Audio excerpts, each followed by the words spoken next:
ด้วยวันนี้เราสิมาแนะนำเกี่ยวกับการตั้งค่าสมัคร WhatsApp เนาะหลายคนก็เป็นแล้วเนาะแต่ว่าหลายคนก็ยังอยู่ตัวนี้กันเดี๋ยวเรามาเบิ่งนำกันสำหรับโทรศัพท์ Xiaomi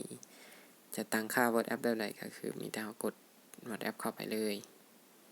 โอเคกดเข้ามาปึ๊บเราก็กดแล้วเราก็ใส่เบอร์เนาะตัวนี้เป็นลอมจีนเนาะตัวนี้เราก็ใส่20เข้า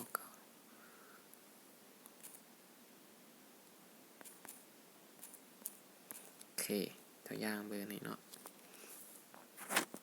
โอเคถ้ามันขึ้นฟ้องตัวนี้ขึ้นมาเนาะให้กดโอเคไปเลยมันจะบอกว่าerror สำหรับลอมจีนตัวนี้เนาะให้กดแท็บตัวเทิงกดแท็บตัวนี้เนาะ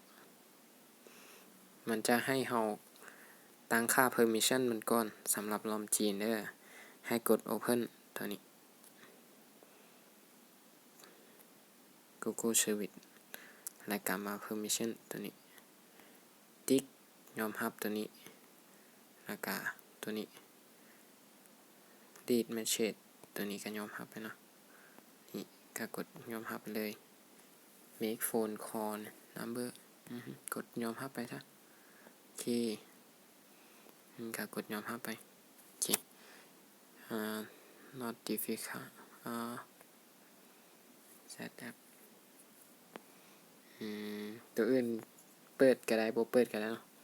มีแต่ตัวนี้อยากให้มันเป็น pop up เพื่อแจ้งเตือนเราก็กดเปิดตัวนี้เลยโอเคทีนี้เราก็กด show on screen lock ตัวนี้เปิดได้กันเนี่ยถ้าใครอยากเปิด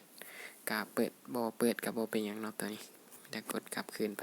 ที่สำคัญเราต้องได้มาเปิดพวก SMS พวกนี้นี่ให้มันอ่านด้วยกดกลับคืนไปแบบนี้กดขับไปปุ๊บมันจะเข้ามาหน้านี้เลยให้กดไปต่อโอเคแล้วก็รอท่ารหัสมันสิส่งมาเนาะโอเคนี้เรากดยอมรับปั๊บมันก็จะอ่านแล้วก็ไปต่อเลยเนาะตัวนี้เราก็กด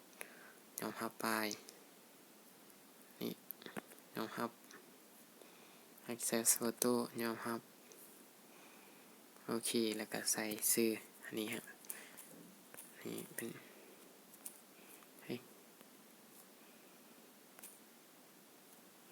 ใช้เป็นภาษาลาวให้เราซะเนาะ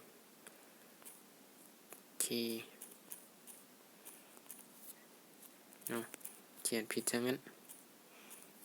โอเคกด next ไปต่อทีนี้ก็เรียบร้อยแล้วเนาะโดยขอบใจที่ติดตามรับชม